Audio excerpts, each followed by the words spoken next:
puede ser que un coche esté tan a imagen y semejanza de un piloto que haya cualquier otro que no sea capaz de hacerlo funcionar? Yo no, no te compro el argumento de que el coche está hecho para Verstappen. Eh, si no te compro, yo te diría, eh, Verstappen ha sido el líder del equipo y ha ido intentando hacer el coche, un coche con una ventana de trabajo muy estrecha, no muy rápido, lo ha ido intentando poner de una forma que él pueda conducirlo. Son años de ventaja que le lleva. O sea, no creo que sea al revés, que no, vamos a hacer el coche de Verstappen porque conduce así. Es que eso no es así. O sea, los coches no se diseñan así. Tú los coches buscas eficiencia, o sea, que el downforce entre el drag sea un número muy bueno, y buscas muchos puntos de carga con esa eficiencia. O sea, que todos esos puntos de carga te cuesten poco drag y que todos esos puntos de carga se pueden usar una ventana amplia de trabajo. Cuando digo ventana amplia, digo con el coche con un poco más de rake, menos, más alto, más bajo, con 30 grados, con 10, que puedas pasar por los pianos, que cuando el aire le da al coche lateralmente no pierda un 15% de carga, que cuando giran las ruedas el aire no se vuelva muy turbulento. O sea, es un montón de cosas, pero el coche se diseña para eso. Nadie piensa en el piloto al diseñar el coche. Se piensa en el piloto cuando lo pones a punto en pista. Claro, ahí por ejemplo, pregunta la gente, ¿y por qué Pérez pasó de ganar carreras a ir del revés? O sea, ¿cómo es esa evolución? ¿Cómo se hace ese coche a imagen y semejanza de Verstappen? O una base, ¿cómo lo vas llevando hacia la forma natural que tiene Max de conducirlo y por tanto el piloto que sabes que le va a sacar más rendimiento a ese coche? No sé, es que no se hace. O sea, Max supo conducir un coche cada vez más complicado de conducir en las evoluciones y cada vez más complicado de conducir y más y más. Y ya está. O sea, nadie le hizo un coche a Verstappen, de verdad. Eso no se hace así.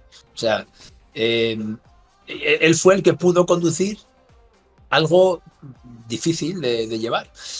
Pero lo hemos visto más veces. O sea, ¿quién era el compañero de Alonso en 2000, en los años de Ferrari? ¿Quiénes fueron? Massa. Massa. Massa y Massa luego ganaba. Kimi. ¿Y Massa qué hacía cuando los Ferrari eran buenos? Segundo, Sí, ¿no? ¿Y Kimi qué hacía? Pues fue campeón del mundo, ¿no? Y sí. Kimi con Vettel parecían que estaban ahí. Luego Kimi con Fernando parecía idiota. Y Fernando casi gana el mundial con un coche que no estaba. Pues es lo mismo. Y Kimi que era muy malo de golpe. ¿Qué va a ser muy malo? Era el campeón del mundo. Lo que le está pasando a Lawson, estoy seguro que le pasaría a casi todos los pilotos de la parrilla. Sobre todo al llegar. Otra cosa es que alguien, pasadas 8 o 10 o 12 carreras, fuera entendiendo, y no hablo de un piloto rápido, hablo de un piloto inteligente que sepa lo que necesita, y fuera capaz de ir aprendiendo a qué hay que hacer en el coche para llevarlo rápido, que no es fácil, a veces cambiar el estilo, a veces atacar más las curvas, a veces atacarlas menos, a veces ser un poco más paciente con el gas, a veces no, a veces es pillar un bordillo para que el coche rote más, a veces, o sea, son cosas que requieren horas y temporadas. Eh, yo, sinceramente, si me hicieran jugarme dinero, a ver, ¿a quién pones ahí de la parrilla con una carta blanca? Uf. ¿Que se paree con Verstappen? Es que a lo mejor te digo que primero hacen falta 10 carreras y segundo, es que no sé, se me ocurren 2 o 3 pilotos. A lo mejor no Que te digo tengan. ni el mismo Alonso. Dudo que Alonso sea el mejor Alonso que hemos visto en la historia. O sea, es extraordinario, pero dudo que sea el mejor. Posiblemente hace 5, 6 o 7 años sí. Hamilton, a lo mejor tampoco ya es el mejor. No lo sé. Lo dudo, porque hace falta un tío además súper consistente, porque una cosa de Max es que siempre luego tiene una gestión de carrera.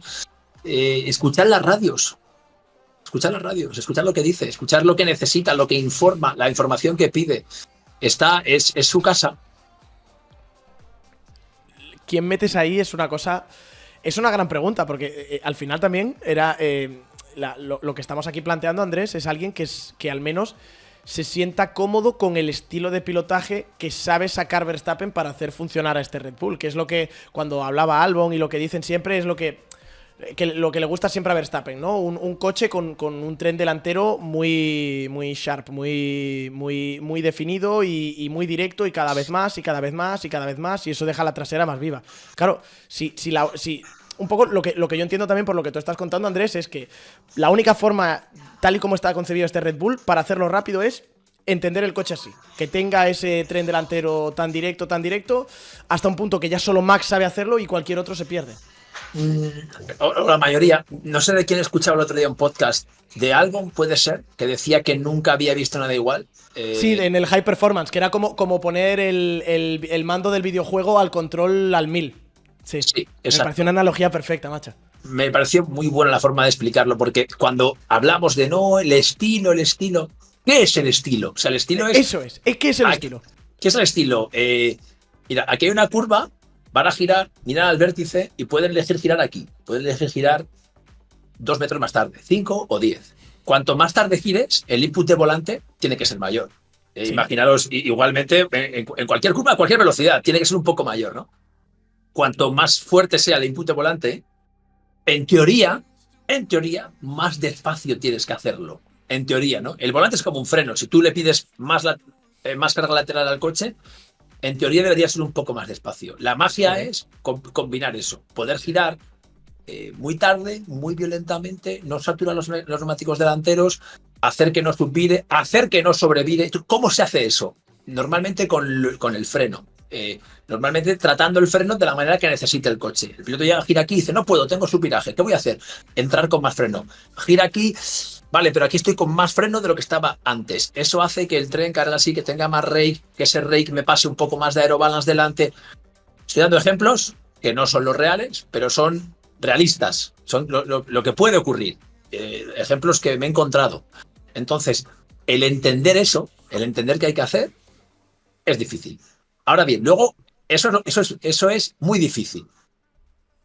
Pero lo realmente difícil es ejecutarlo, porque Lawson se va a bajar y le va a pasar lo que le pasaba a Albon, que decía en el podcast decía, es que yo lo veía los datos y digo, ¿pero cómo? O sea, yo no puedo girar aquí.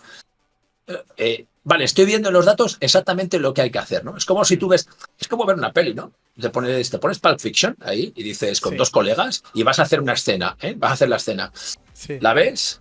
Y dices, ahora vamos a repetirla. ¿La ves? Y vamos a repetirla. Y ahora nos caracterizamos, ahora nos vestimos, ahora me pinto la cara de negro. Es imposible que salga igual. Joder, que es John Travolta, ¿sabes? Que no va a salir igual, ¿no? Tal cual, tío. Pues es lo mismo, tío. Entonces, al final llega un punto, el punto final, que no lo van a conseguir, porque es una cuestión de balance, de ejecución, es una cuestión de sensibilidad, de sensor, de cómo de afinados están los sensores que tiene Max en las yemas de los dedos, en el cuello, en el culo, en el pie izquierdo y en el pie derecho. Entonces, es muy difícil reproducirlo, porque además es muy posible que no es porque él tenga magia en los pies, sino porque además se ha ido adaptando poco a poco, y vas a poner a un tío nuevo allí. Por eso digo que especialmente en ese coche es muy injusto juzgar a alguien, ¿no? Joder, decía Lawson para una declaración, bueno, ya puede decir Yuki lo que sea, si le he ganado siempre, ya, ¿y ahora por qué no? Bueno, el coche está adelante, ya, pero el coche está adelante, ¿por quién lo lleva? Leía por ahí en el chat hace un rato, un segundo es inaceptable. Estoy de acuerdo. Tú como segundo piloto, un segundo es inaceptable. Lo que tienes que tener en cuenta es, si tú entiendes realmente en qué punto técnicamente está el coche, ¿cuánto tiempo quieres darle al piloto para que llegue a ese segundo? A lo mejor no llega nunca, pero un segundo es inaceptable. Pero con Max, de Max Verstappen a un piloto bueno, estoy seguro que siempre va a haber 3 décimas. Si los dos haciendo lo mejor posible. Si el piloto que no está haciendo lo mejor posible está haciendo 5 o 6 décimas por debajo de su posibilidad, ya es el segundo que tenemos. Yeah. Si además tienes aquí un pie de Helmut Marko así apretando, pues ya es el segundo con 3. Y desde un punto de vista de ingeniería, Andrés, ¿cómo resolvemos ese segundo? ¿Qué haces en el coche para que la ventana de conducción sea más amplia y Lawson pueda aprender o pueda conducir ese coche sin tener que llevarlo como lo lleva Max? ¿Cómo se hace más benévolo el coche? Voy a decir 2 cosas. La primera, normalmente esto, dependiendo de la personalidad del piloto que va rápido, sería un trabajo de equipo. Sería... Okay. Y conozco muchos pilotos que se sentarían con su compañero y dirían, hey, ¿qué haces? Voy a ayudarte. Hay que hacer esto. Max, ya, o sea, ni de coña. O sea, Dile, Liam, coña, ven aquí, Max. que te lo voy a No, explicar. no, no, no, no, no, no, no, que si se lo puede poner al revés, se lo puede decir al revés, se lo va a decir. O sea, si consiguiera la credibilidad suficiente, le diría, oye, monta las ruedas gordas, las que normalmente van detrás, montalas delante. Le haría eso. Es Max Verstappen. Es Max Verstappen. Es Max Verstappen. Entonces, esa herramienta, desde el punto de vista de equipo, ya no la tenemos. Entonces, como se suele hablar, ¿no? Ese lado del garaje se tiene que sentar con el piloto, y seguro que lo han hecho, y decirle, ¿qué necesitas para ir más rápido? O sea, ¿tú por qué? Tú no vas a este ritmo. No es tu ritmo. ¿Qué te hace falta? O sea, ¿qué echas de menos en el coche? ¿Cuáles son tus factores limitantes principales? El famoso main limiting factor. Que seguramente te va a decir una lista, pero cuando es algo así cuando estás así de mal, es una lista. Y muchos de ellos van a estar encadenados. Y habrá que buscar una puesta a punto que posiblemente haga un coche más lento que el de Max, pero que no vaya un segundo y medio más lento. Más operativo. Claro. Lo que pasa es que eso psicológicamente para el piloto es difícil aceptarlo, porque el piloto 2 va a decir, no, a mí ponme lo del tío que va rápido. Es como Pero ponerte por otra rodines parte, en la bici un poco, ¿no? De alguna forma. eso es como salir de fiesta con los del pueblo. Los del pueblo se beben 2 litros de whisky todas las noches. Tú no puedes, tú vete a tu ritmo. Si tú quieres hacer las fiestas completas del pueblo, tú tómate tus 3 cervezas y 3 cubatas y te acuestas. Y entonces sacarás lo mejor de ti en las fiestas del pueblo, pero no intentes ir como los del pueblo, porque es un pueblo. Entonces, Bueno. de verdad, eso va a ser eso ocurre muchas veces, es una contradicción, ¿no? Porque dices, yo quiero poner esto, eso lo he visto en mil garajes, quiero poner esto, pero y tú como ingeniero de pista estás pensando, es que esto no te va a funcionar. Hay que empezar poco a poco. Vamos aquí. Construye confianza. Cuando construyas confianza vas a apretar, vas a llegar al coche al límite y vas a volver y vas a pedir algo. Cuando vayas al límite del coche de verdad vas a decir, y no vayas montado en el coche de pasajero, como ahora, vas a decir, ahora necesito esto. ¿Qué es esto? Necesito que el volante sea menos sharp cuando giro en curvas rápidas, pero necesito más rotación en curvas medias. Vale, vamos a ver si lo encontramos. Entonces, ya es una construcción que lleva lleva tiempo. Por eso digo que si quieren cuidarlo, que esperen. Y si no, pues que hagan como siempre y lo pongan pues como en la vitrina de trofeos del Red Bull, que me lo imagino como el típico bar de cazadores lleno de cabezas de ciervos allí colgados. O sea, la charla que estamos teniendo, Andrés, es buenísima. O sea, al final, un poco por condensarlo todo, el coche funciona de una forma.